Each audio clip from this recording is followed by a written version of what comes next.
I got a great doo-wop classic I want to share with you. It sounds like a love song, but it's actually about being inducted into the armed forces. Let me bring that up for you real quick. Billboard's Hot 100, November 25th, 1961. And greetings, this is Uncle Sam by the Valadiers at number 93, debuting at number 93 on Billboard's Hot 100, November 25th, 1961. First off, history of the band. Valadiers, they're from Detroit. They were kids. One of them was 16 years old, 16, 17, 18 years old.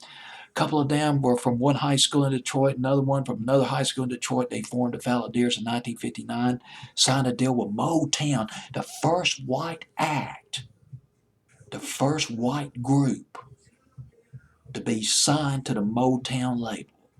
Valadiers. I'm hoping I pronounced that right. It's Valadiers. Valadiers. Nothing happened at first. Valadiers had recorded some sides at Motown. They were not released until three guys, Robert Bateman, Brian Holland, who later became member of the Holland Dozier Holland, the songwriting team, the crack songwriting team that spun out those hits by the Supremes and Four Tops, Brian Holland and Ronnie Dunbar, they wrote Greetings, This is Uncle Sam. And it was put out as a single by the Valadiers. Didn't do anything. That peaked at number 93. The next week it was up to 89. That is it. It was on Billboard's Hot 100 for only 2 weeks. Valadiers, they did go on a package tour, though, with Marv Johnson, Wilbert Harrison, the guy who did Kansas City, and the Isley Brothers. This is like a love song, but it was a song about being drafted. It's basically what it was all about. Let me read you a few of the lyrics. I pulled up the lyrics online, and it starts out, Greetings, this is Uncle Sam. I want to take you to a far off land. I need you. Oh, I need you. Yes, I need you to lend a helping hand. Said goodbye to all my buddies. Say hello to all your new friends, 'cause you're in the Army now, and your new life has just begun. And this is the part where the sergeant is talking. I love this sound effect. Come on, boy, what do you mean you never heard of KP? I don't care if it's 4 in the morning. There's a right way, a wrong way, and there's my way. You'll do it my way. Your mama's a long ways off, boy. So stop your crying. March. Get in step, boy. Left, right, left, right.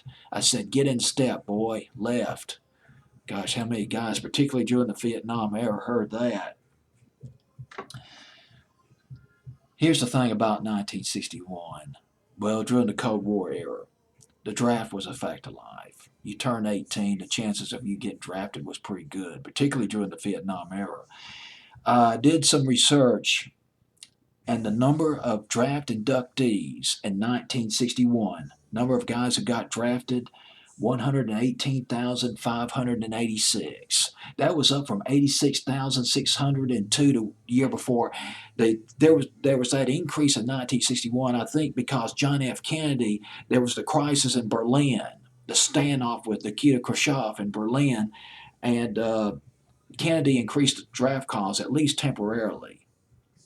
But then they increased again during the Vietnam era, and it peaked. The number of inductees peaked at 296,000. Well, actually, close to 297,000 in 1968, at the peak of the Vietnam era.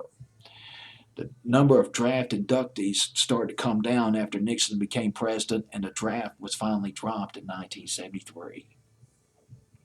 We have not had a draft here in the United States in about 43 years now. It is 2016. Well, said a mouthful right there. Gosh, I love this though. Valadiers, great doo-wop classic. I Lost 45 from Billboard's Hot 100 in 1961.